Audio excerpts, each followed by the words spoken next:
पंचायत समिती गणाचे आपण अपक्ष उमेदवार म्हणून फॉर्म भरलेला आहे, अर्ज दाखल केलेला आहे. असं काय घडलं की पक्षात आपण अपक्ष फॉर्म भरतात? नमस्कार, मी मदनसिंह माने देशमुख, वेळापूर पंचायत समिती गटातून मी अपक्ष म्हणून फॉर्म भरलेला आहे. फॉर्म लोकशाही आहे. लोकशाही मार्गानं निवडणुका लढवल्या जातात.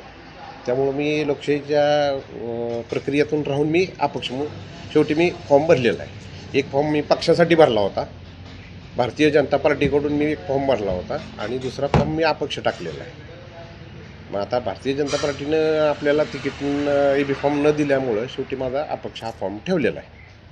आता लोकसभेची निवडणूक झाली, विधानसभेची निवडणूक झाली. लोकसभेची निवडणूक होत असताना, विधानसभेची निवडणूक होत असताना वेळापूर गटामध्ये कोणता मोठा चेहरा भारतीय जनता पार्टीसोबत नव्हता. आता जे आलेत भाजपमध्ये ते पूर्वी लोकसभेला मोहिते पाटील गटासोबत होते, विधानसभेलाही मोहिते पाटील गटाचं काम केलं, परंतु त्यांना मागून येऊन उमेदवारी मिळते, परंतु दावेदार आपण असताना आपल्याला उमेदवारी नाकारली जाते. यामागं काय राजकारण घडलं? आता खरं या प्रश्नाचं उत्तर म्हणजे मी स्पष्ट सांगतो की या प्रश्नाचं उत्तर आदरणीय रामभाऊ सातपुते यांनीच द्यावं. माझे आमदार जे आहेत माळशिरस तालुक्याचे, त्यांनी या प्रश्नाचं उत्तर दिलं तर खूप बरं होईल असं मला वाटतं. आज मोहिते पाटलांसोबत 5 पक्ष एकत्र येतात, त्यामुळं जे माजी आमदार आहेत त्यांचं राजकारण कुठंतरी चुकीच्या मार्गाने आहे का? याचं पण उत्तर राम सातपुतेंनीच द्यावं. कारण आम्ही शेवटी भाजप इथं काही नसताना रणजितसिंह निंबाळकर आणि धैर्यशील मोहिते पाटील हे प्रॉपर धैर्यशील मोहिते पाटील हे या मतदारसंघातले प्रॉपर अकलूजचे असतानासुद्धा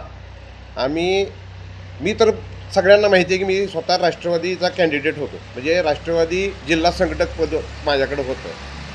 परंतु मोहिते पाटील आणि जानकर हे 2 गट एकत्र झाल्यामुळं आणि सगळ्यांना माहिती आहे की आम्ही तर मोहिते पाटील मी कारखान्याची इलेक्शन लढवलेलं आहे, कारखान्याची निवडणूक लढवलेली आहे. दुसरी गोष्ट, उत्तमराव जानकराशी माझं काही वैर नव्हतं किंवा मोहिते पाटलाशी माझं काही वैर नव्हतं, परंतु आमच्या तत्वात ही 2 व्यक्ती बसले नसल्यामुळं मी राष्ट्रवादी जिल्हा संघटक पदाचा राजीनामा दिला आणि आदरणीय रणजितदादा निंबाळकर आणि आता जे फलटणचे नगराध्यक्ष आहेत शमशेरदादा निंबाळकर, ह्या दोघांनी माझ्या घरी येऊन आमची सविस्तर चर्चा झाली की जे लोकसभेला झालं पाठीमागच्या वेळेस, त्या पाठीमागच्या लोकसभेच्या वेळेस पण अशीच कंडिशन झाली होती की त्यावेळेस पण संजय मामा शिंदेचं आम्ही काम केलं होतं राष्ट्रवादीतून आणि भाजपकडून जानकर, निंबाळकर दादा आणि मोहिते पाटील हे तिघं एकत्र होते. मग मी स्पष्ट सांगितलं होतं निंबाळकर दादांना की आम्ही आमच्या तिथं आहे तर तिथंच राहू द्या, कारण उद्याची कंडिशन अशी होणी की संजय मामानं जसा आम्हाला धोका दिला की शेवटच्या क्षणी आम्ही संजय मामाचं काम केलं, परंतु निवडणुका संपल्यानंतर काही दिवसातच जानकरांनी बंगल्यावर बोकडं कापली आणि संजय मामा आणि जानकर एकत्र आले आणि आम्ही वाऱ्यावर गेलो. तर मी स्वतः निंबाळकर दादांना म्हटलं होतं की दादा अशी अशी परिस्थिती आहे, तर आम्ही आमच्या ठिकाणी व्यवस्थित आहे, आम्हाला आपलं असंच राहू द्या. तर स्वतः निंबाळकर दादांनी सांगितलं की आम्ही राजघराण्यातली माणसं आहे, आम्ही तुम्हाला कधीही शब्दाला डावलणार नाही आणि जो शब्द आम्ही देतो तो हा आमचा शिरसावंदी असतो.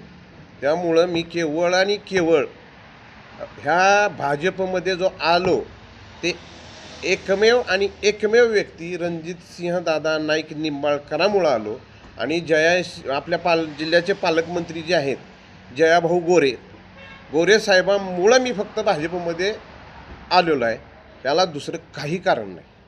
पडद्यामागं वेगळं राजकारण आणि पडद्यावरती वेगळं राजकारण दाखवलं जातं का भारतीय जनता पार्टीमध्ये?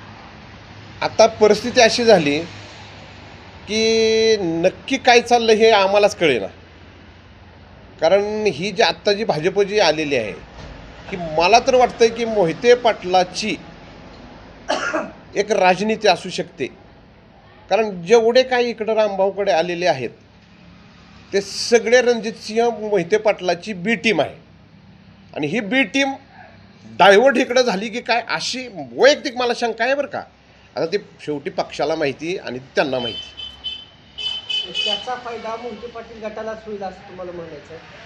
आता मला उघडत आहे की जनतेलाच माहिती आहे की आता काय होईल आणि काय नाही ती. कारण की वेळापूर पंचायत समिती गणामध्ये मोहिते पाटील गटाकडून माजी जिल्हा परिषद सदस्य सतीशराव माने देशमुख हे दावेदार असताना देखील संदीप माने देशमुख यांना उमेदवारी मिळते, त्यांना एबी फॉर्म दिला जातो, दावेदारांना ज्येष्ठ नेत्यांना घरी बसावं लागतंय, याबद्दल आपण काय सांगा? हा, अतिशय चांगला प्रश्न विचारलेला आहे. कारण परिस्थिती मी फॉर्म भरताना होतो. आता तिथली परिस्थिती अशी झालेली आहे की सतीश बाबाचं नेतृत्व पण चांगलं आहे. मी काय म्हणजे असं काय मी म्हणणार नाही की ती निवडून येणार नाहीत किंवा या अतिशय चांगली व्यक्ती होती. प्रॉब्लेम कुठं निर्माण झाला हेच मला आज पण कळेना की उत्तमराव जानकरांनी त्यांच्या मंडळीचा फॉर्म भरला इथं. हे पण तुम्ही पूरक म्हणून लक्षात घ्या. उत्तमराव जानकरांनी पूरक म्हणून स्वतःच्या मंडळीचा फॉर्म भरलेला आहे ओपनची जागा असताना. जागा कुठलीही ओपन पुरुष आहे. मग पूरकला त्या जानकर साहेबाकडे काय दुसरी माणसं नव्हती का? बाबाचा पूरक बाबा दुसऱ्या कोणाचा तरी पूरक भरायचा होता. परंतु आता हे काहीतरी राजकीय गेमा खूप मोठ्या प्रमाणात चाललेले आहेत. हे कोणाच्याच लक्षात येईना. जानकरांच्या घरामध्ये 3 एबी फॉर्म गेले, म्हणजे वेळापूर गण असेल, कोळशिवरी जिल्हा परिषद असेल आणि दहीगाव जिल्हा परिषद असेल, या 3 ठिकाणी जानकरांची 3 उमेदवार घरातलीच आहेत, याबद्दल काय सांगाल? मग मला सांगा, मोहिते पाटलांनी जी केलं ती जानकर करतोय, ह्यात बदल काय? जानकरांनी तिन्ही ठिकाणी म्हणजे शेवटी घराण्याशाही सर्वसामान्य तिकडं पण नाही आणि इकडं पण नाही. कुठल्याच पक्षात सर्वसामान्य निष्ठावंत कार्यकर्त्यांची किंमत आता झिरो झालेली आहे. मला काय म्हणत आहे, रामभाऊ सातपुते तर तुम्हाला आता विनवणी करण्यासाठी आले, तर तुम्ही माघारी घेणार का बंडखोरी करणार? नाही, शेवटी कसं आहे की रामभाऊ सातपुते जरी माझ्याकडे आले तरी शेवटी मी काय आहे की मी तुम्हाला पहिल्यांदा सांगितलं मी पक्षात कशामुळं आलो आहे? खासदार साहेबांमुळे. माझी खासदार आदरणीय रणजितदादांना त्या शब्दावर मी आलेलो आहे. त्यामुळं कसं आहे, मी स्पष्ट सांगतो की काही झालं कुठल्याही किमतीवर मी माघार घेणार नाही. कारण हां शब्दावरती ठाम आहे. आणि सगळ्यांना माहिती, तुम्हाला सगळ्यांना माहिती आहे आज ताग्याचे इलेक्शन ही मी लढलो ती कसा लढलो ही सगळ्यांना माहिती आहे. शेवटी 500 मागं असून उपयोग नसतो, 5च असावी पण निष्ठावंत असावी. ही सगळ्यात राजकारणात जिल्हा परिषद गटामध्ये हां 100% राजकीय गणित वेगळी असणार. आता मला सांगा की तुम्ही आता मिलिंद सरतापेचं उदाहरण घ्या ना.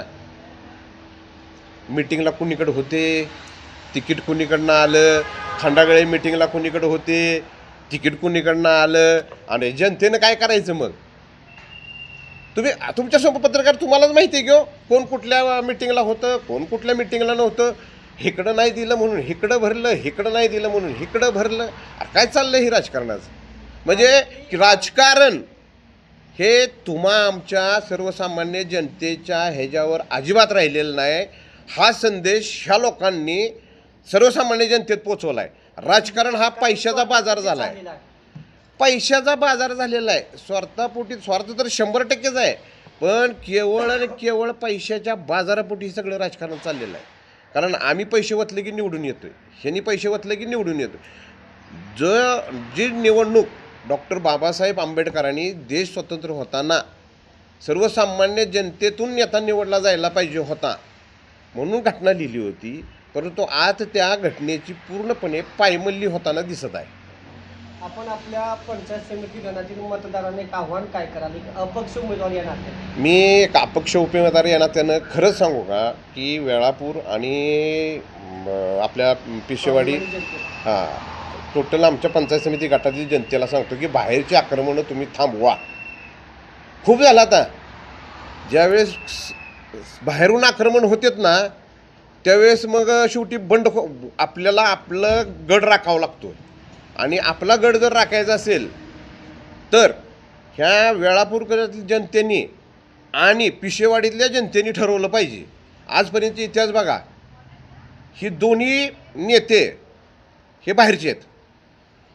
ह्या दोन्ही नेत्यांनी वेळापूरवर कब्जा घेतलेला आहे, पिशेवाडीवर कब्जा घेतलेला आहे.